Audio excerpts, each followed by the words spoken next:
Hi everyone, आज मैं आपको मोस्ट इम्पॉर्टेंट क्वेश्चंस कराने वाली हूँ जो कि ट्रिकीएस्ट भी हैं मोशन के चैप्टर के। आपके मोशन चैप्टर है उसमें जो क्वेश्चंस हैं 5 क्वेश्चंस आज मैं लूंगी जो कि बहुत इंपॉर्टेंट भी हैं और आ सकते हैं पेपर में और ट्रिकी भी क्वेश्चंस हैं। और मैं आज आपको इजी एक्सप्लेनेशन दूंगी उनका, ताकि आप उन क्वेश्चंस को इजीली सॉल्व कर पाओ। और अगर उससे रिलेटेड कोई क्वेश्चन आ जाए तो आप उसको भी आराम से सॉल्व कर सकते हो। ठीक है, तो फर्स्ट स्टार्ट करते हैं। ठीक है, फर्स्ट क्वेश्चन से स्टार्ट करते हैं। तो मेरा जो फर्स्ट क्वेश्चन है वो क्या है, derive first law from the second law. तो सबसे पहले आपको ये पता होना चाहिए कि आपका सेकेंड लॉ क्या कहता है और आपको ये पता होना चाहिए आपका फर्स्ट लॉ क्या कहता है। तो फर्स्ट लॉ क्या कहता है कि कोई भी ऑब्जेक्ट अगर वो मूव कर रहा है या फिर अगर वो स्टेशनरी पोजीशन पे है तो वो जब तक स्टेशनरी पोजीशन से मूव करना स्टार्ट नहीं करेगा जब तक आप उस पर कोई फोर्स अप्लाई नहीं करोगे। ठीक है, अगर कोई ऑब्जेक्ट मूव कर रहा है तो अगर आप उस पर कोई फोर्स, एक्सटर्नल फोर्स अप्लाई नहीं करोगे तो वो स्टॉप नहीं हो सकता। ठीक है, और अगर कोई ऑब्जेक्ट कंप्लीटली मूव कर रहा है तो आप उसे स्टॉप तभी कर सकते हो जब आप उस पर कोई एक्सटर्नल फोर्स लगाओगे। अगर आपने कोई एक्सटर्नल फोर्स नहीं लगाया तो वो मूव करता ही रहेगा, या फिर वो अगर स्टेशनरी पोजीशन पे है तो वो स्टेशनरी पोजीशन पे ही रहेगा। ठीक है, तो ये जो आपका है वो तो है आपका फर्स्ट लॉ। अब सेकेंड लॉ क्या कहता है कि आपका कितना मोमेंटम चेंज होता है। आपका मोमेंटम कितना चेंज होता है। अब मोमेंटम क्या होता है, आपकी velocity change. Mass into velocity is nothing but the momentum. किसी भी चीज का मोमेंटम क्या होता है, वो उसका मास और उसकी वेलोसिटी डिटरमाइन करती है। ठीक है, तो अगर वो वेलोसिटी कितनी चेंज हो रही है विद रिस्पेक्ट टू टाइम, उसमें आपका कितना फोर्स लग रहा है, वो आपका है second law. The rate of change of momentum is equals to force, that is actually is your second law of Newton. ठीक है, तो सेकेंड लॉ ऑफ न्यूटन क्या कहता है कि अगर change in velocity with respect to time, उसमें जितना भी फोर्स लग रहा है, ठीक है, तो वो क्या होता है, वो होता है सेकेंड लॉ ऑफ मोशन। ठीक है, अब आपको उस सेकेंड लॉ में से आपके फर्स्ट लॉ को डिराइव करना है। ठीक है, तो हम वो कैसे डिराइव करेंगे, तो सबसे पहले हमें सेकेंड लॉ से फर्स्ट लॉ डिराइव करना है, तो हम यहाँ पे लिखेंगे सेकेंड लॉ। ठीक है, तो सेकेंड लॉ क्या था, force is equals to change in momentum divided by time, और we call it as a rate of change of momentum is equals to force. Okay, rate means time. Okay, change होता है जो। अब change of momentum को कैसे लिख सकते हैं, एम वी सिंपली, और we can write it as M V minus M U is equal upon में टी, है ना। हम इसे लिख सकते हैं M V minus M U. v is a final velocity of any object और u is a initial velocity of any object। अब कोई भी सिंगल ऑब्जेक्ट की अगर हम बात कर रहे हैं तो उस केस में मास तो सेम ही रहेगा क्योंकि हम किसी एक ऑब्जेक्ट की बात कर रहे हैं। ठीक है, बस उसकी वेलोसिटी चेंज हो रही है। ठीक है, तो चेंज इन वेलोसिटी, अगर जो वेलोसिटी चेंज हो रही है, ठीक है, विद रिस्पेक्ट टू टाइम, वो किसके इक्वल होता है, फोर्स की। ठीक है, और यही हमारा सेकेंड लॉ कहता है, मोशन का सेकेंड लॉ है, न्यूटन का सेकेंड लॉ। ठीक है, तो अब हम इसे क्या कर सकते हैं, हम यहाँ से मास को कॉमन ले सकते हैं। क्यों, क्योंकि हम सिंगल ऑब्जेक्ट की बात कर रहे हैं। ठीक है, so M bracket V minus U divided by T is equals to force. Am I clear. अब फर्स्ट लॉ क्या कहता है, फर्स्ट लॉ कहता है whenever something is moving, if some object it is moving constantly, then it is only stop when you are applying any external force to it, otherwise it won't stop। ठीक है, तो अब अगर हम सोचें कि अगर हमने कोई फोर्स अप्लाई ही नहीं किया, इसका मतलब क्या है, जो भी उसकी इनिशियल वेलोसिटी होगी, whether it is stopping position, let's say कि वो किसी 5 मीटर पर सेकेंड की स्पीड से चल रहा है। ठीक है, 5 मीटर पर सेकेंड की स्पीड से। ठीक है, तो अगर वो इतनी स्पीड से चल रहा है तो उसकी जो स्पीड होगी वो इनिशियल भी उतनी होगी, फाइनल भी उतनी होगी, अनलेस अंटिल आप एक्सेलरेशन बढ़ाओ, अनलेस अंटिल आप उसके फोर्स को चेंज करो। फोर्स आप कैसे चेंज कर सकते हो, force is directly proportional to acceleration. अगर आप अपनी कार का एक्सेलरेशन चेंज करोगे, आप उसे एक्सेलरेशन एक्स्ट्रा दोगे तो उसका फोर्स चेंज हो सकता है। लेकिन मैं चाहती हूँ कि वो कांस्टेंट स्पीड पे मूव कर रहा है, मतलब मैं उसमें कोई चेंज नहीं कर रही हूँ एक्सेलरेशन में। ठीक है, मेरी कार के एक्सेलरेशन में कोई चेंज नहीं है, इसका मतलब फोर्स में भी कोई चेंज नहीं होगा, है ना, मतलब उसकी स्पीड जो होगी वो कांस्टेंट होगी। तो लेट्स से यहाँ पे मैं फोर्स लिख रही हूँ 0। ठीक है, मेरा कोई भी फोर्स है वो मैंने कोई फोर्स अप्लाई ही नहीं किया है, क्योंकि फर्स्ट लॉ क्या कहता है, कोई भी चीज मूव कर रही है तो वो मूव तब तक करती रहेगी जब तक आप कोई एक्सटर्नल फोर्स उस पर अप्लाई नहीं करते हो। ठीक है, तो हमने कोई एक्सटर्नल फोर्स अप्लाई नहीं किया, तो अब क्या होगा, is equal to 0, so M V minus U upon में टी। अब यहां से ये t मल्टीप्लीकेशन में 0 complete, t multiply 0 is equal to M V minus U, so ये कंप्लीट 0 इज इक्वल टू, ये मास भी उधर जाके 0 हो जाएगा, तो ये हो जाएगा v माइनस यू, हो जाएगा v माइनस यू। ठीक है, अब ऐसे मैं यहाँ लिख रही हूँ ऊपर, तो ये v माइनस यू को मैं क्या लिख सकती हूँ, v minus U is equal to 0, so v is equal to U, v equals to U, यहाँ पे लिखती हूँ मैं इसे v इक्वल्स टू यू। इससे क्या प्रूफ होता है, क्या प्रूफ होता है इससे, कि अगर मेरा ऑब्जेक्ट पे मैंने कोई फाइनल एक्सटर्नल फोर्स नहीं लगाया तो उसकी जो भी इनिशियल वेलोसिटी थी वो उसकी फाइनल वेलोसिटी के एग्जैक्ट इक्वल है। That is actually nothing but it is your first law. Whenever something is moving, some object, it is moving with a constant velocity, okay, and if you are not applying any external force, then it will be same. Then final velocity and the initial velocity will be same. तो ये हो गया आपका proof second law से first law. ठीक है, ये हमने कर लिया फर्स्ट क्वेश्चन। आई होप मैं आपको समझा पाई हूँ, बहुत आसान सी चीज है। आपको किसी को भी एक्सप्लेन करना है, किसी को भी डिराइव करना है, तो आप उसकी फर्स्ट स्टेटमेंट को लिखो और आगे उसे प्रोसीड करते जाओ। अगर आपको कॉन्सेप्ट पता है तो आप उसके आंसर को आसानी से कर सकते हो। ठीक है, आप इसका स्क्रीनशॉट ले सकते हो। अब चलते हैं नेक्स्ट क्वेश्चन की तरफ। ठीक है, अब नेक्स्ट क्वेश्चन क्या कहता है, नेक्स्ट क्वेश्चन है आपका, नेक्स्ट क्वेश्चन है कि अगर कोई भी डिस्टेंस है, मतलब मेरा कोई ऑब्जेक्ट है, लेट्स से ए से बी पे मेरा कोई ऑब्जेक्ट है वो मूव कर रहा है। ठीक है, let's say from A to B my object is moving A position to B position. ठीक है, और लेट्स से अगर कोई क्वेश्चन आता है in that way, a girl is going to office, okay, A is a home for that girl and B is a office. Okay, a girl is going from home to office, okay, and after that office to home and return back to the home. ठीक है, तो अगर ऐसा हुआ, ठीक है, और आपसे क्वेश्चन पूछा जाए, so in that particular case what is the distance is actually, what is the distance is taken up or it is there by the girl, or what is the displacement by the girl. तो अगर displacement पूछे या distance पूछे, और अगर question किसी और वे में आए, जैसे कि अगर डिस्प्लेसमेंट है, किसी भी ऑब्जेक्ट का कुछ ना कुछ डिस्प्लेसमेंट है, तो क्या वो डिस्टेंस जो होगा उस केस में वो कम होगा या उससे इक्वल होगा, या फिर अगर कोई क्वेश्चन पूछे कि आपका कोई ना कोई डिस्टेंस दे रखा है लेकिन उस केस में डिस्प्लेसमेंट उसके ज्यादा होगी या कम होगी, तो हम ये देखेंगे डिस्टेंस और डिस्प्लेसमेंट का क्या प्रॉब्लम है वो हम चेक करेंगे। ठीक है, तो अगर वो गर्ल घर से ऑफिस गई, ठीक है, तो लेट्स से उसने 5 किलोमीटर डिस्टेंस ट्रैवल किया। ठीक है, 5 किलोमीटर डिस्टेंस ट्रैवल किया।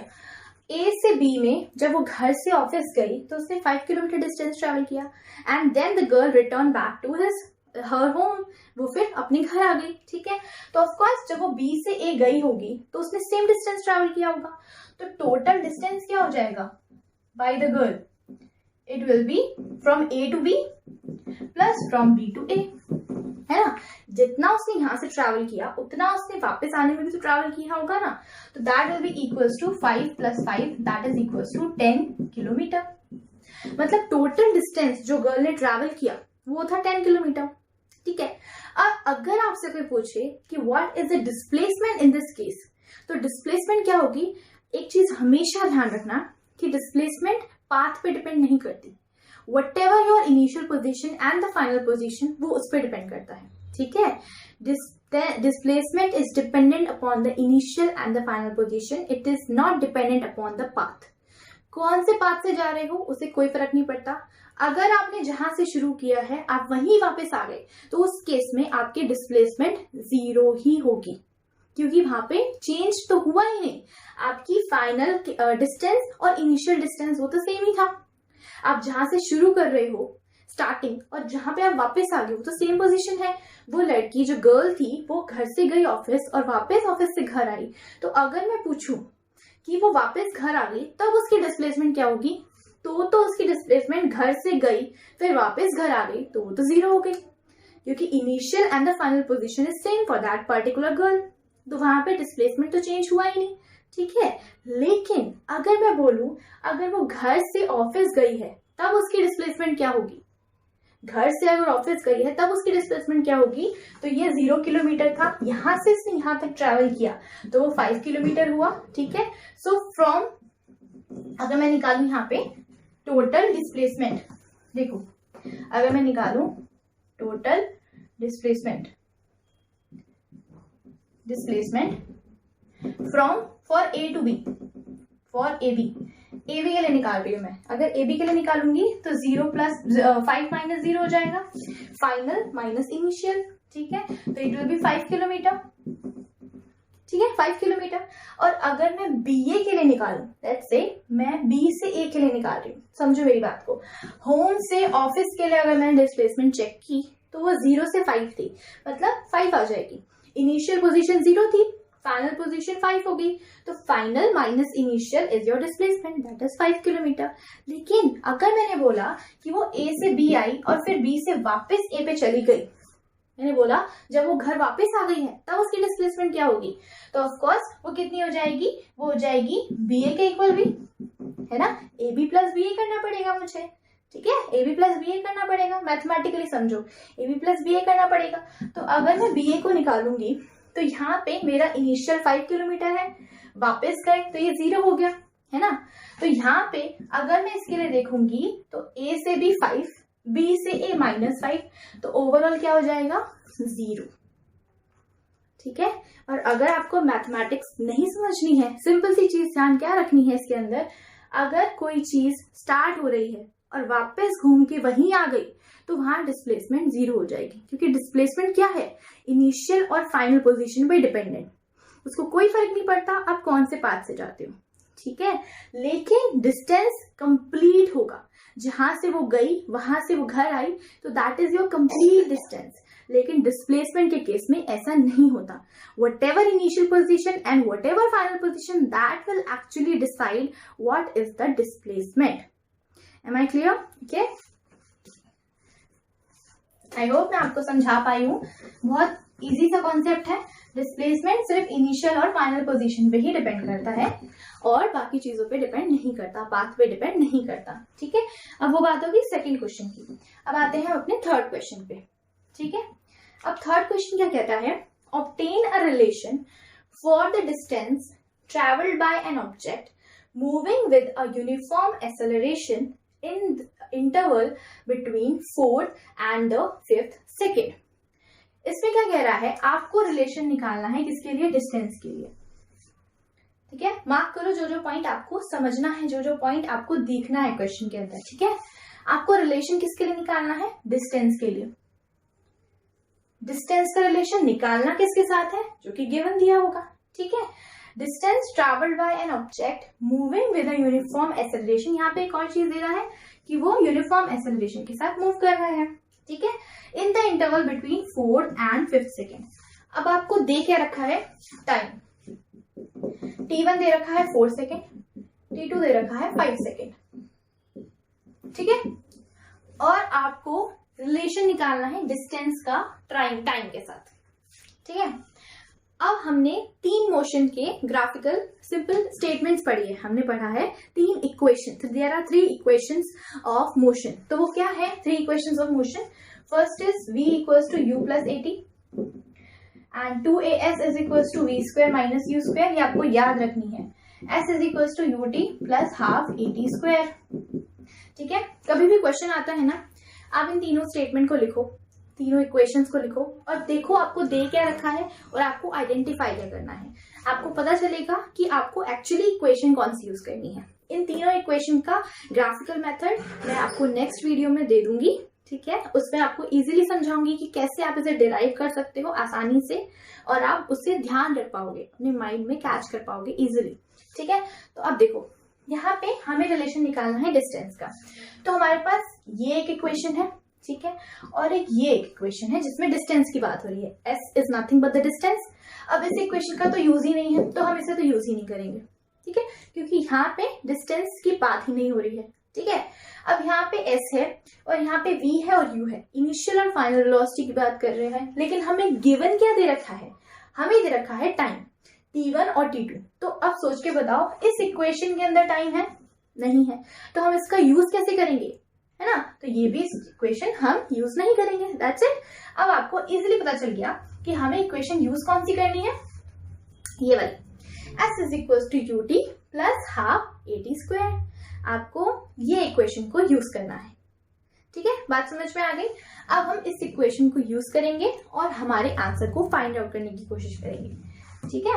देखो अब हमें सबसे पहली चीज तो आइडेंटिफाई ये करनी होती है कि तीनों इक्वेशन में से एक्चुअली हमें किस इक्वेशन को यूज करना है, ठीक है। अब देखो s इज इक्वल टू क्या है, you t plus half a t square, ठीक है। अब पॉइंट आता है हमें डिस्टेंस ट्रैवल के लिए रिलेशन निकालना है इस टाइम पे और इस टाइम पे। सबसे पहले हम t1 को लेके चलते हैं, बिकॉज हमने t1 को लेट किया था कि वो 4 सेकेंड है, ठीक है, तो हम t1 लेके चलते हैं। तो s is equal to u into t1 is 4, okay, plus half into a into 4 to the power 2 square, ठीक है। यहां से हमने वैल्यू निकाली 4u, ठीक है, ये 4 है आपका, 4u and plus half a into 16, 4 4 जा 16, 4 टू द पावर 2 इज 16, सो 2 8 जा 16। यहां से एक चीज आ गई, तो s इज इक्वल टू आ गया हमारे पास 4u प्लस 8a। ये फर्स्ट इक्वेशन आई हमारे पास, ठीक है, इसे हम लेट करते हैं। ये है हमारी फर्स्ट इक्वेशन, जब हमने टाइम कितना लिया था 4, जब हमने टाइम लिया था 4 सेकेंड, ठीक है। अब हम लेते हैं टाइम को 5 सेकेंड, ठीक है। अब आप इसे लिख लो ताकि मैं इरेज करके दोबारा लिख पाऊंगी 5 सेकेंड्स के लिए, ठीक है। स्क्रीनशॉट ले लो, उसके बाद आगे बताती हूँ। इसे हम लिख लेते हैं s is equal to 4u plus 8a, ठीक है। अब देखो अब हमें टाइम चेंज करना पड़ेगा। अब हम उसे लेट करते हैं कि हमारा जब टाइम t2 था, तो t2 इज इक्वल टू था 5 सेकेंड, तब हमने इसे लेट किया, ये था हमारा s1। Of course distance change हो जाएगा ना, आपने टाइम चेंज किया तो, ठीक है। और हमें इसी के बीच में रिलेशन निकालना है, जब टाइम 4 सेकेंड है और जब टाइम 5 सेकेंड है तब हमें रिलेशन निकालना है, ठीक है। अब देखो s1 इज इक्वल टू कितना दे रखा है हमें, ut plus half a t square. यहाँ लिख लेती हूँ मैं इसे, s1 is equal to ut plus half a t square, ठीक है। अब हमें क्या लेना है, हमारा जो टाइम है अब वो है 5 सेकेंड्स, ठीक है। तो हमने लिया s1 is equal to u into 5 plus half into a into 5 square, okay.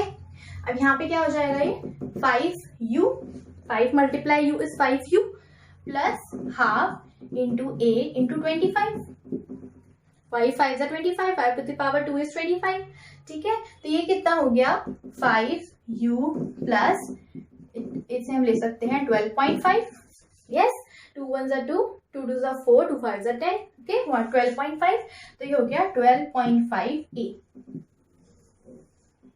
s1 is equal to हो गया 12.5, 5u plus 12.5a and this is your second equation, ठीक है। आपकी ये है फर्स्ट इक्वेशन, ये है आपकी सेकेंड इक्वेशन, ठीक है।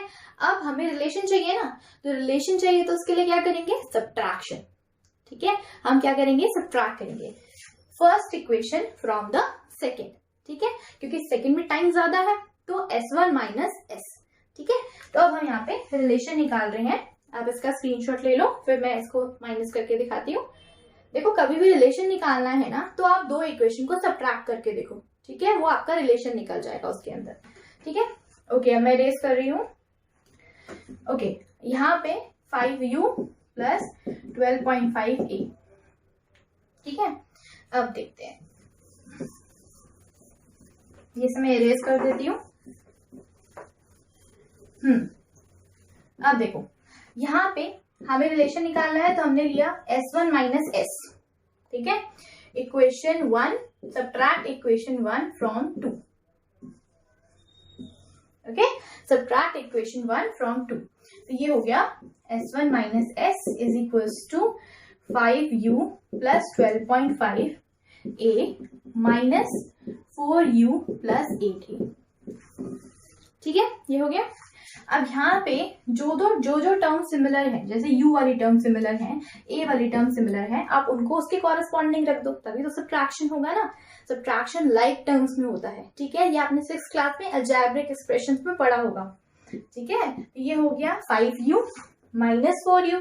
ठीक है, या फिर आप माइनस को पहले अंदर लेकर जाओ। ठीक है, ब्रैकेट के 5u plus 12.5a minus 4u minus 8a is equals to 5u minus 4u को साथ में रखते हैं प्लस 12.5a माइनस 8a। देख लो 12.5a के आगे प्लस था तो ये प्लस ही होना चाहिए, इसे माइनस मत कर देना। ठीक है, तो ये 12.5a positive minus 8a। Okay, so that will be equals to 5u minus 4u is equals to u। Yes, and plus 12.5 minus 8 कितना हो जाएगा? 12 में से 8 माइनस करोगे तो 4। ठीक है, तो ये हो गया 4.5a। S1 minus S is equals to U plus 4.5a and that is simple is your relation। कितना आसान क्वेश्चन था, सिंपल सी चीज है। जो क्वेश्चन कहता है, सबसे पहली चीज आइडेंटिफाई करो कौन सी इक्वेशन यूज करोगे। ठीक है, आप जो भी इक्वेशन यूज करोगे उस इक्वेशन को लिखो और उसकी वैल्यूज को पुट करो। रिलेशन निकालना है, आपको कुछ नहीं गिवन। अगर आपको 2 वैल्यूज गिवन है तो आप उसको सब्ट्रैक्ट करके उसका रिलेशन निकालो। ठीक है, वहां से ये रिलेशन निकल गया हमारा और this is your answer. Am I clear? 12 minus 8 is nothing but the 4। Okay, and this is 4.5। Is that clear? Okay, आप स्क्रीनशॉट ले लो इसका, फिर हम चलते हैं आगे नेक्स्ट क्वेश्चन की तरफ। ये ट्रिकी क्वेश्चन नहीं है, बहुत आसान है। लगता है ट्रिकी लेकिन आसान क्वेश्चन है। ध्यान से पढ़ा करो क्वेश्चन को, इक्वेशन समझा करो कौन से यूज करोगे और फिर उसके बाद आप इसे आसानी से कर सकते हो। ठीक है, ओके, चलो अब नेक्स्ट क्वेश्चन देखते हैं।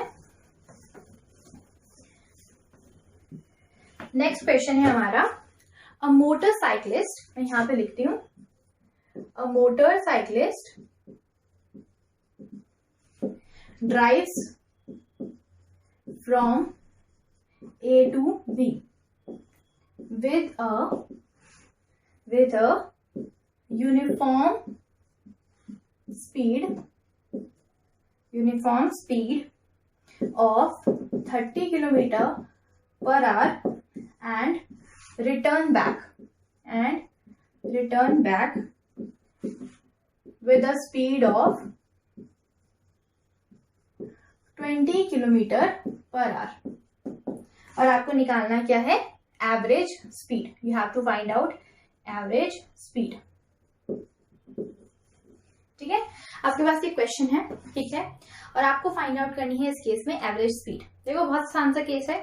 सबसे पहली चीज मैंने क्या बताया, जो आइडेंटिफाई करना है वो आप कैसे आइडेंटिफाई करोगे, पहले उससे समझो। ठीक है, एवरेज स्पीड क्या फॉर्मूला होता है? एवरेज स्पीड का हमारे पास फॉर्मूला होता है total distance upon total time. Total distance upon total time, यही फॉर्मूला होता है हमारे पास एवरेज स्पीड का, है ना? यही फॉर्मूला होता है। ठीक है, अब देखो हमें क्या चाहिए, टोटल डिस्टेंस और टोटल टाइम। ठीक है, हमें गिवन क्या है, क्वेश्चन क्या कह रहा है, a motorcyclist drives from A to B with a uniform speed of 30 kilometre per hour. मतलब यहाँ ए पोजीशन दे दी मैंने और यहाँ से बी तक पोजीशन है। ठीक है, जब मोटरसाइक्लिस्ट ए टू बी जा रहा है तब उसकी स्पीड कितनी है? 30 kilometre per our. 30 kilometre per our उसकी स्पीड है। ठीक है, जब वो ए से बी में जा रहा है और फिर उसके बाद it is return back with speed of 20 kilometre per our. अब बी से ए पे जा रहा है तो उसकी स्पीड कितनी है? 20 किलोमीटर पर आवर। ठीक है, उसकी स्पीड कम हो गई। ठीक है, 20 किलोमीटर पर आवर। अब आपको यही दो चीजें दे रखी है और आपको उससे निकालनी है एवरेज स्पीड। एवरेज स्पीड तो मेरे पास total distance upon total time होता है। ठीक है, ना तो हमें डिस्टेंस दे रखा ना हमें टाइम दे रखा। ठीक है, अगर कभी भी दो अननोन चीजें हैं, ठीक है, तो आपको एक को तो पहले एज अ लेट करो कि वो एक्स होगा या ए होगा या बी होगा, what ever you can let it. Okay, तो आप उसे लेट करो कि वो एक्स है। ठीक है, और आपको क्या दे रखा है? स्पीड दे रखी है, आप स्पीड और टाइम के रिलेशन को यूज करके वहां से क्या निकाल सकते हो, डिस्टेंस निकाल सकते हो, ठीक है। या फिर आप डिस्टेंस को लेट कर लो और टाइम निकाल सकते हो, ठीक है। आप कोई भी दोनों में से किसी भी एक को एक्स लेट करके नेक्स्ट वाले को निकाल सकते हो, ठीक है। समझ में आ रही है बात।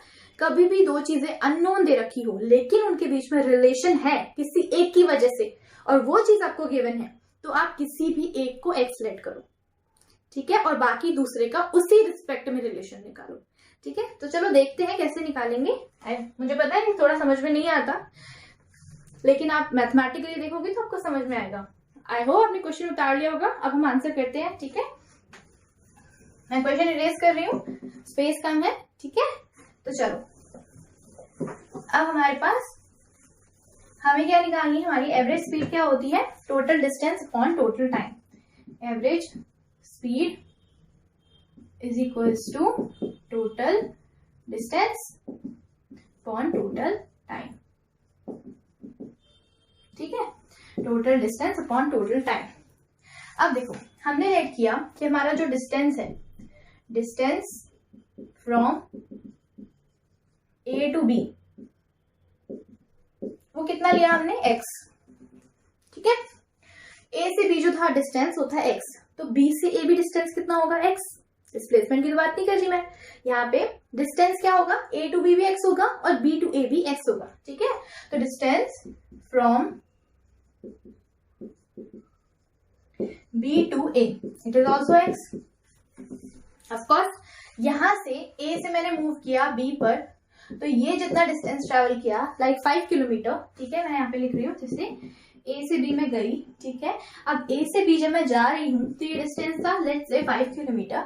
तो अगर वो मोटरसाइकिलिस्ट B टू A जा रहा है तो वो सेम ही डिस्टेंस ट्रेवल करेगा 5 किलोमीटर, ठीक है। और अगर मैं बोलूं कि उसने टोटल डिस्टेंस कितना ट्रेवल किया, तो ऑफकोर्स कितना हो जाएगा, 5 + 5 10 किलोमीटर होगा ना, 10 किलोमीटर। क्यों, यहां से उसने शुरू किया, B तक गया वो, ठीक है, फिर B से वापस A तक गया, तो डिस्टेंस तो सेम ही रहा ना। पहले एक 5 था, बाद में वापस किया तो फिर 5 हो गया, तो टोटल डिस्टेंस कितना हो गया, 10। लेकिन अगर डिस्प्लेसमेंट पूछती तो वो कितनी हो जाती, 0, है ना, क्योंकि जहां से उसने शुरू किया वो वापस वहीं पर आ गया, तो उस केस में डिस्प्लेसमेंट तो 0 हो जाती। लेकिन यहाँ पे डिस्टेंस कितना हो जाता, एग्जैक्टली जितना उसने ट्रैवल किया। यहां से वहां गया, A से B गया तो उतना किलोमीटर, वापस आया तो वंस अगेन उसने उतना ही डिस्टेंस को ट्रैवल किया, ठीक है। तो वो हो गया 5 किलोमीटर + 5 किलोमीटर 10। अब यहां से मैंने क्या लेट किया था, x, ठीक है। A टू B था x, B टू A भी क्या हो गया, x। तो टोटल डिस्टेंस यहाँ पे कितना हो जाएगा, यहाँ पे टोटल डिस्टेंस हो जाएगा आपका x + x = 2x, है ना। यहाँ पे टोटल डिस्टेंस कितना हो जाएगा, x + x = 2x, ठीक है। तो हमारे पास हमें एक बात तो पता चल गई कि हमारा टोटल डिस्टेंस जो है वो है 2x, ठीक है। टोटल डिस्टेंस कितना हो गया, 2x, ठीक है। अब हम निकालेंगे टाइम, ठीक है। अब अगर हमें टाइम निकालना है, ठीक है, तो सबसे पहले हमें एक स्पीड दे रखी थी जब वो A से B गया था। जब वो A से B गया तब उसकी स्पीड कितनी थी, 330 किलोमीटर पर आवर। और जब वो B से A गया तब उसकी स्पीड थी 20 किलोमीटर पर आवर, है ना। और हम डिस्टेंस को भी किस में ले रहे हैं, किलोमीटर में, हमने लिया इसे किलोमीटर में, ठीक है। तो ये हो गया 2x किलोमीटर। हमेशा यूनिट जरूर ध्यान रखना, फिजिक्स के अंदर यूनिट बहुत इंपॉर्टेंट होती है। आप हर केस में यूनिट को लिख कर चलोगे तो गलती का कोई चांस नहीं रहेगा आपके पास, ठीक है। एक्यूरेसी रहेगी, 100% आपका आंसर करेक्ट आएगा, ठीक है। तो अब देखो A से B जा रहे हैं तो 30 किलोमीटर पर आया स्पीड, ठीक है। तो हमने लिखा फ्रॉम A टू B, ठीक है। Speed = distance upon time, S = d/t, ठीक है। तो स्पीड कितनी है हमारे पास, 30 किलोमीटर पर आवर, ठीक है, इक्वल्स टू डिस्टेंस कितना है, हमने लिया x किलोमीटर, तो x किलोमीटर अपॉन टाइम, है ना। तो टाइम कितना हो जाएगा, ये नीचे आ जाएगा, ये ऊपर चला जाएगा, है ना, यही हो जाएगा। तो x / 30, यहाँ पे क्या आ गया, x किलोमीटर, ये किलोमीटर पर आवर, तो किलोमीटर से किलोमीटर कैंसिल, ध्यान से देखना पड़ेगा ना कि टाइम भाई आवर में, सेकंड में, मिनट में आ भी रहा है कि नहीं। तो वो तरीका क्या है देखने का, आप यूनिट्स को लिखो और उन्हें कैंसिल करने की कोशिश करो। अगर वो कैंसिल हो रही हैं और ये पर आवर है तो वो न्यूमरेटर में जाएगा तो आर बन जाएगा, तो x/30 आवर या आर बन जाएगा, है ना। तो इस केस में आपको पता लगेगा कि आपने जो टाइम एक्चुअली निकाल रहे हो वो आवर्स में आ रहा है। इसका मतलब आप ठीक निकाल रहे हो, आपकी वैल्यूज ठीक जा रही हैं। ठीक है, तो टाइम क्या हो गया, x/30 आवर्स। ठीक है, अब देखो इसे आप स्क्रीनशॉट ले लो। यहां तक मैं यहां वाला पोर्शन इरेज कर रही हूं। ठीक है, ओके। अब देखो यहाँ पे अब हमारे पास ये तो हो गया कि हमने देखा जो स्पीड थी फ्रॉम ए टू बी वो तो आ गई हमारे पास, वहां से टाइम आ गया x/30 आवर्स। ठीक है, अब हम देखेंगे बी टू ए। जब वो मोटरसाइकिलिस्ट बी टू ए गया, ठीक है, जब वो बी टू ए गया मोटरसाइकिलिस्ट, ठीक है, तब उसकी स्पीड क्या थी। उसकी स्पीड जब वो बी टू ए गया वापस तब उसकी स्पीड क्या थी, तो वो थी 20 किलोमीटर पर आवर, ये तो 30 थी। ठीक है, तो हम फिर से लिखेंगे s is equal to dy/t, speed is equal to distance upon time. ठीक है, स्पीड क्या थी उसकी 20 किलोमीटर पर आवर, है ना, उसकी स्पीड थी 20 kilometre per our equals to distance हमने लिया था x किलोमीटर, है ना, और अपॉन में टाइम इज t। ठीक है, तो ये कितना हो गया, t is equal to x kilometre divided by 20 kilometre per hour, है ना। किलोमीटर से किलोमीटर कैंसिल और ये न्यूमरेटर में चला जाएगा पर आवर, तो वो क्या हो जाएगा, r हो जाएगा। ठीक है, तो t इज इक्वल टू हो गया x/20 आवर। ठीक है, हमने इसे ले लिया t1, इसे ले लिया t2। क्लियर, इसे हमने ले लिया t1, इसे हमने ले लिया t2। ठीक है, तो अब हमने क्या देखा, हमारा जो t1 आया वो कितना आया x/30। ठीक है, हमारा t1 आया x/30 और जो हमारा t2 आया वो आया x/20, है ना, x/20 और t1 आया x/30। ठीक है, और डिस्टेंस क्या था, टोटल डिस्टेंस था 2x। अब देखो ध्यान से देखने वाली बात क्या है, यहाँ पे भी x है, टाइम में भी x है, तो इसका मतलब ये दोनों आपस में कैंसिल हो सकते हैं और हमारा आंसर हमें मिल सकता है। ठीक है, तो कभी भी दो चीजें अगर अननोन है लेकिन उनके बीच में थर्ड वाले से रिलेशन है तो आप उसमें से किसी एक को लेट कर लो x, ठीक है, और बाकी रिलेशन निकालने की कोशिश करो। ठीक है, ये है सिंपल हिंट और ट्रिक जो आप यूज कर सकते हो कोई भी क्वेश्चन आ जाए पेपर में। ठीक है, तो अब मैं इसे पोर्शन को इरेज कर रही हूँ। ठीक है, हमें पता चल गया कि हमारे पास टोटल डिस्टेंस हो गया 2x। ठीक है, t1 हो गया x/30 और t2 हो गया x/20। ठीक है, अब इसके बाद स्क्रीनशॉट ले लो बेटा, तो मैं आगे करती हूँ प्रोसीड।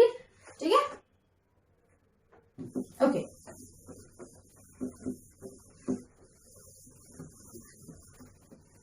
तो हमने क्या देखा कि हमारे पास क्या क्या गिवन था, हमने क्या क्या फाइंड आउट किया, टोटल डिस्टेंस, यहाँ पे दिख नहीं रहा होगा ना, थोड़ा नीचे लिख देती हूँ, total distance is equal to हो गया x प्लस एक्स जो हमने पहले ही निकाल लिया 2x किलोमीटर। ठीक है, और हमारा t1 कितना था x/30 आवर, यूनिट्स हमेशा साथ में लिखना, गलती नहीं करोगे कभी भी, और t2 था x/20 आवर। ठीक है, अब हमें क्या निकालनी है, एवरेज स्पीड, और एवरेज स्पीड क्या होती है, total distance upon total time. तो हम पहले इसका टोटल कर लें। ठीक है, हम इसका टोटल कर लेते हैं, तो टोटल टाइम कितना आ जाएगा, total time is equals to x/30 plus x/20, है ना, x/30 प्लस x/20, तो वो कितना हो जाएगा, 30 और 20 का क्या आएगा, एलसीएम लो इसे, 30 और 20 का एलसीएम कितना आ जाएगा,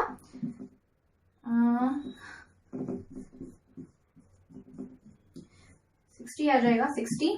ठीक है, 30 और 20 का एलसीएम कितना आ जाएगा, 60, क्योंकि ये दो अनरिलेटेड स्पीशीज है, 30 और 20। ठीक है, देख लेते हैं, बट स्टिल आपको आना चाहिए एलसीएम निकालना भी। ठीक है, तो कैसे आएगा ये, 30 यहाँ पे लिखा 20। ठीक है, तो 2 15, यहाँ पे 15 आ गया, 2 1 2, 2 5 10, 2 10 20, फिर आएगा 5 5 3 15, 5 2 10, ठीक है। फिर आएगा 2, 3 के रेशियो में कुछ नहीं, 2 1 2 और यहाँ पे 3 1 3, 1 1 आ गया, ठीक है। अब बाकी क्या करना होता है, क्या करना होता है, इन सबको मल्टीप्लाई, 5 2 10, 10 2 20, 23 60, ठीक है। देखो ध्यान से, 3 2 6, 6 5 30, 32 60, ठीक है। तो एलसीएम कितना आ गया, 60, ठीक है। चलो अब हमारा एलसीएम कितना आ गया, 60, ओके। अब ये क्या हो जाएगा, 32 60 और 2x हो जाएगा, है ना, यहाँ पे हो जाएगा 2x, ठीक है, प्लस 23 60, तो 3 मल्टीप्लाई x इज 3x। पहले क्या करते हैं, डिवाइड फिर मल्टीप्लाई, जो आंसर आए, पहले डिवाइड फिर मल्टीप्लाई, जो आंसर आए, ठीक है। तो ये कितना हो गया, 5x अपॉन में 60, कितना आ गया आंसर, 5x अपॉन में 60। तो ये टोटल डिस्टेंस हमारे पास आ गया 2x किलोमीटर, टोटल टाइम आ गया हमारे पास 5x अपॉन में 60 आवर, ठीक है। अब क्या करना है, सिंपल एवरेज स्पीड निकालते हैं, ठीक है। तो एवरेज स्पीड कितनी हो जाएगी, थोड़ा मैं इरेज कर देती हूँ यहाँ से, यहाँ पे टोटल हमारे पास वो कितना है, टोटल टाइम, ये टोटल टाइम है हमारे पास, ठीक है। और यहाँ पे टोटल डिस्टेंस कितना था हमारे पास, 2x, ठीक है। टोटल डिस्टेंस कितना था हमारे पास, 2x, ठीक है। अब देखो एवरेज स्पीड निकालनी है, तो एवरेज स्पीड का फॉर्मूला क्या था, एवरेज स्पीड का फॉर्मूला था total distance upon total time, ठीक है।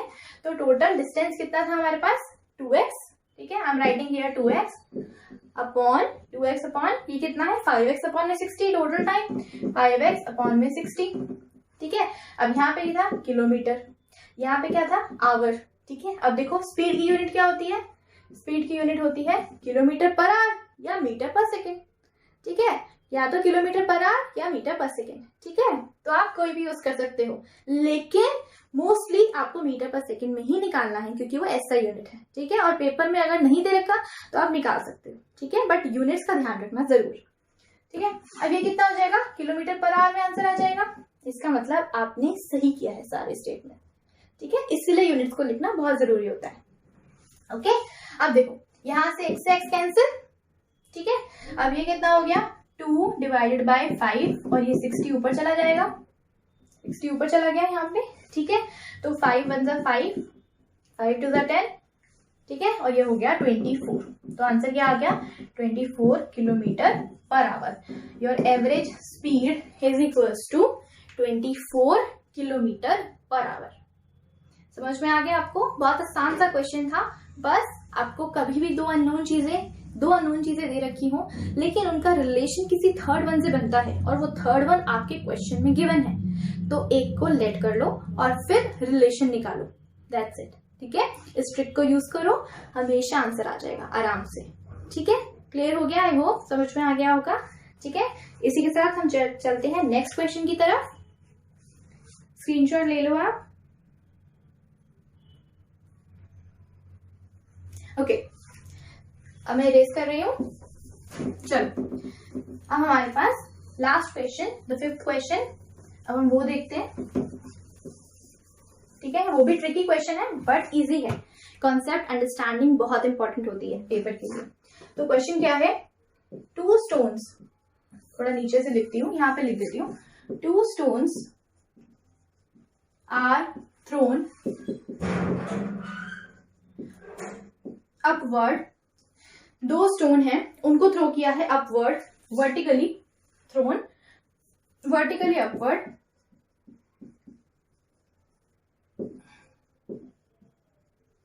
with their initial velocities are u1 and u2। 2 stones हैं, दोनों स्टोन को ऊपर की तरफ थ्रो किया है, ठीक है, वर्टिकली ऊपर की तरफ, और उनकी इनिशियल वेलोसिटी दे रखी है u1 एंड u2। और आपको क्या प्रूव करना है, you have to prove that their height, आपको प्रूव करना है that their height is in the ratio of u1 square is to u2 square. बहुत आसान सा क्वेश्चन है, ध्यान से समझना, आराम से समझ में आ जाएगा, ठीक है, देखो आपको 2 स्टोन दे रखे हैं। लेट्स से मेरा एक स्टोन ये रहा, दूसरा स्टोन ये रहा, और मैंने दोनों को ऊपर की तरफ फेंक दिया। ठीक है, पहली चीज ध्यान क्या रखनी है, कोई चीज अगर आप ऊपर फेंकते हो, ठीक है, तो वो आप जब फेंक रहे हो तो वो आप ग्रेविटी के अगेंस्ट काम कर रहे हो, आप वहां पे ग्रेविटी के अगेंस्ट काम कर रहे हो, तो आपको जी हमेशा नेगेटिव यूज करना है। ठीक है, क्योंकि आप कभी भी कोई चीज को नीचे फेंकते हो तो वो ग्रेविटी की डायरेक्शन में जा रही है, कोई भी चीज ग्रेविटी के डायरेक्शन में जा रही है, ठीक है, जिस साइड मोशन होना चाहिए, तो वहां पे तो आपका जी पॉजिटिव आएगा, एक्सेलरेशन ड्यू टू ग्रेविटी वो पॉजिटिव आएगी। लेकिन अगर आप कोई ऑब्जेक्ट को ऊपर फेंकते हो तो उस केस में क्या होता है, उस केस में ग्रेविटी के अगेंस्ट आप काम कर रहे हो। ठीक है, तो उस केस में आप ग्रेविटी के अगेंस्ट काम कर रहे हो तो वो acceleration due to gravity negative आएगा, क्योंकि because you are doing a work against gravity.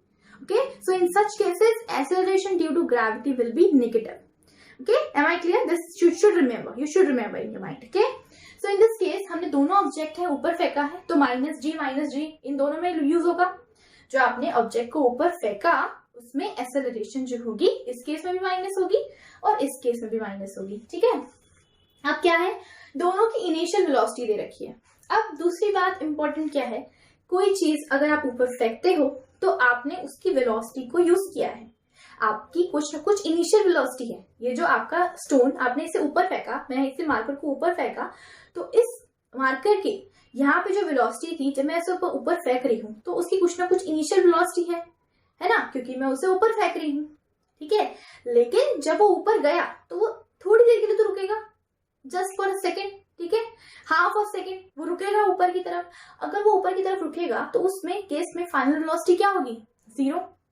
तो ये चीज हमेशा ध्यान रखनी है, कोई भी ऑब्जेक्ट ऊपर फेंक रहे हो तो उसकी फाइनल वेलोसिटी 0 होगी। ठीक है, और अगर कोई चीज ऊपर से नीचे फेंक रहे हो तो उसकी इनिशियल वेलोसिटी 0 होगी, है ना, क्योंकि आपने उसे होल्ड कर रखा है ना यहाँ पे। ठीक है, तो ध्यान रखना, कोई चीज अगर आप ऊपर फेंक रहे हो तो उसने आपने उसे कुछ इनिशियल वेलोसिटी दी, लेकिन उसकी फाइनल वेलोसिटी कितनी हो जाएगी, 0। ठीक है, अब यहाँ पे क्या है, यहाँ पे हमें रिलेशन किसके बीच में निकालना है, हाइट का रिलेशन निकालना है। Prove that their height are in the ratio u1 square ratio u2 square. ठीक है, आपको उनका हाइट का रिलेशन u के साथ निकालना है। ठीक है, अब हमारे पास 3 मोशन के फॉर्मूले होते हैं, so let's write all of this. Okay, तो हम लिखते हैं इसे v is equal to u plus 80, second 2as is equal to v square minus u square, और s is equal to ut plus half 80 square. देखो एक ही चीज से आंसर, मैं कहती हूँ एक ही चीज से तुम्हें पता चल जाएगा आराम से कि एक्चुअली आपको कौन सा इक्वेशन यूज करना है, कौन सी इक्वेशन यूज करनी है। ठीक है, तो देखो आपको वेलोसिटीज दे रखी है। ठीक है, आपको हाइट के साथ रिलेशन पूछ रहा है, हाइट मतलब डिस्टेंस। ऑफ कोर्स अगर मैंने स्टोन ऊपर फेंका तो ऑफ कोर्स उसने कुछ ना कुछ डिस्टेंस ट्रैवल किया ना, that is actually we call it as a height, है ना। तो हम हाइट को लेते हैं s की तरफ। ठीक है, सबसे पहली चीज ये फॉर्मूला तो यूज ही नहीं होगा क्योंकि हमें हाइट का केस लेना है। ठीक है, दूसरी चीज यहाँ पे हमें किसी में भी टाइम के बारे में तो कुछ बोला ही नहीं, हमारे पास कुछ टाइम दे ही नहीं रखा, तो हम टाइम को भी यूज नहीं कर सकते, तो ये भी स्टेटमेंट रॉन्ग हो गई, है ना, ये भी इक्वेशन यूज नहीं हो सकती। अब आपको पता चला आपको यूज कौन सी इक्वेशन करनी है, सेकेंड वन। ठीक है, तो सबसे पहले फाइंड आउट करो कि आपको क्या गिवन है और उससे आप कौन सी इक्वेशन को यूज कर सकते हो। ठीक है, तो अब हमें यूज कौन सी इक्वेशन करनी है, 2as is equal to v square minus u square. ठीक है, अब हमारे पास 2 वेलोसिटी दे रखी है ना, इनिशियल u1 स्क्वायर और इनिशियल दूसरे ऑब्जेक्ट दूसरे स्टोन की u2 स्क्वायर। ठीक है, तो लेट करते हैं, s को लिख देते हैं h, ठीक है, h लिख देते हैं, और a को लिख देते हैं g, क्योंकि हमें एक्सेलरेशन ड्यू टू ग्रेविटी हो रही है ना, हम अगेंस्ट ग्रेविटी के वर्क कर रहे हैं। ठीक है, तो सबसे पहले आपको ये इक्वेशन यूज करनी है। सबसे पहली चीज कि आपको इक्वेशन यूज करनी है 2gh is equal to v square minus u square. ठीक है, मैं इस क्वेश्चन को इरेज कर देती हूँ यहाँ से। ठीक है, और फिर हम रिलेशन निकालते हैं। देखो हमें इक्वेशन कौन सी यूज करनी है, 2gh is equal to v square minus u square. ठीक है, फर्स्ट पॉइंट। सेकेंड पॉइंट मैंने क्या बताया था कि आपको जब भी आप किसी स्टोन को ऊपर फेंक रहे हो तो उसकी फाइनल वेलोसिटी 0 हो जाएगी, है ना, मतलब वो 1 सेकेंड के लिए, थोड़े सेकेंड के लिए वहां होल्ड करता है, फिर वो नीचे आता है। ठीक है, अब देखो ये मैंने लिया 2GH, तो मैं फर्स्ट स्टोन की बात कर रही हूँ, फॉर स्टोन 1, फॉर स्टोन 1, ठीक है, हम स्टोन 1 के लिए देख रहे हैं, तो फॉर्मूला लिखेंगे, ठीक है, 2 into G into H 1, okay, is equal to V1 square minus U1 square, है ना, फर्स्ट स्टोन की बात कर रहे हैं। क्या बोला था मैंने, थर्ड पॉइंट मैंने क्या बोला था कि अगर कोई ऑब्जेक्ट को आप ऊपर फेंक रहे हो तो you are doing a work against gravity, okay, तो उस केस में आपका G क्या होगा, नेगेटिव, ठीक है, तो मैंने लिया 2 माइनस 2GH1, माइनस ले लिया मैंने, ठीक है, G को ले लिया मैंने नेगेटिव, क्योंकि G को नेगेटिव लेना पड़ेगा आपको, आप उसको ऊपर फेंक रहे हो, आप अगेंस्ट ग्रेविटी ये काम कर रहे हो, ठीक है, तो ये हो गया minus 2GH1 is equals to, second point मैंने क्या बताया था कि जो V होगा वो 0 हो जाएगा, क्योंकि फाइनल वेलोसिटी उसकी 0 हो गई, ठीक है, तो ये हो गया 0 माइनस U1 स्क्वायर, ठीक है, तो ये हो गया minus 2GH1 is equals to minus U1 square, minus से माइनस कैंसिल, ठीक है, और ये हो गया हमारे पास 2GH1 is equals to U1 square, ठीक है, ये हो गई हमारी फर्स्ट स्टेटमेंट। इतना समझ में आया, ये आपकी कौन सी स्टेटमेंट हो गई, फर्स्ट स्टेटमेंट, ठीक है, क्या हुआ 2GH1 is equals to U1 square, ठीक है, ये केस समझ में आ गया आपको, ठीक है। अब हम नेक्स्ट स्टेटमेंट को लेते हैं जिसमें हम स्टोन 2 की बात करेंगे, ठीक है, तो आप इसे स्क्रीनशॉट ले लो इसका, ठीक है, मैं यहाँ पे लिख रही हूँ इसकी इक्वेशन को, 2GH1 is equals to U1 square, this is our first statement और फर्स्ट इक्वेशन, ठीक है। अब हम लेते हैं सेकेंड स्टोन की बात करते हैं। आई होप समझ में आ रहा होगा आपको, बहुत इजी कॉन्सेप्ट है, जितना हो सकता है मैं अपनी तरीके से समझाने की कोशिश कर रही हूँ, बहुत इजी तरीका है, कॉन्सेप्ट, अपने कॉन्सेप्ट्स को क्लियर करो, आप हर चीज को सॉल्व कर सकते हो, ठीक है। देखो अब हम नेक्स्ट स्टोन की बात कर रहे हैं, स्टोन नंबर 2, ठीक है, देखो अब हम ले रहे हैं स्टोन नंबर 2 की बात कर रहे हैं, ठीक है, तो फिर से 2 minus GH1 H2 is equals to V2 square minus U2 square, same जैसे हमने स्टोन 1 के लिए किया था, इसके V2 की वैल्यू 0 होगी, फाइनल वेलोसिटी 0 हो जाएगी, तो ये कितना हो जाएगा minus 2GH2 is equals to 0, ठीक है, माइनस U2 स्क्वायर, ठीक है, ये minus 2GH2 is equals to minus U2 square, ठीक है, माइनस से माइनस कैंसिल, ठीक है, और ये हो गया 2GH2 is equals to U2 square, ये होगी आपकी सेकेंड इक्वेशन, ठीक है। अब आप इन फर्स्ट और सेकेंड इक्वेशन को देखो, और आपसे पूछा क्या गया था, आपको हाइट का रिलेशन निकालना है with the ratio U1 square ratio U2 square, इन दोनों से रिलेशन निकालना है आपको, रिलेशन निकालना है U1 square ratio U2 square का हाइट के रिस्पेक्ट में, ठीक है। अब हमारे पास दो इक्वेशन गिवन है, इरेज कर दूं मैं, आप इसे नोट डाउन कर लो, स्क्रीनशॉट ले लो आप इसका एक बार,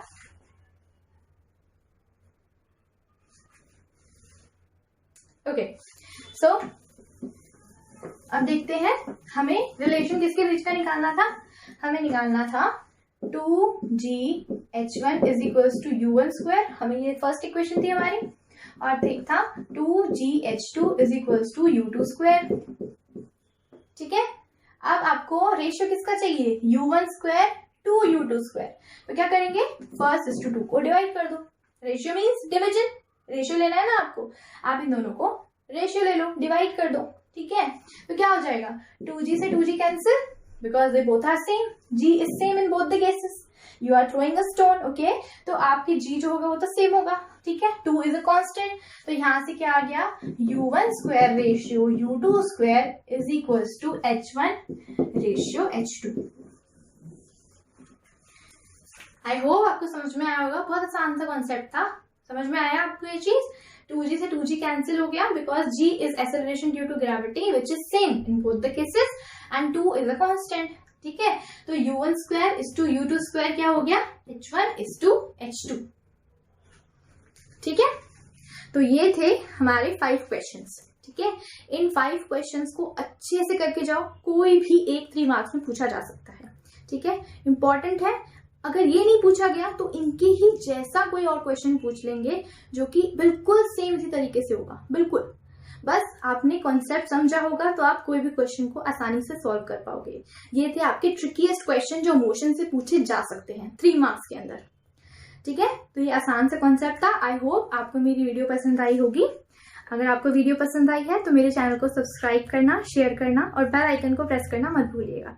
थैंक यू सो मच।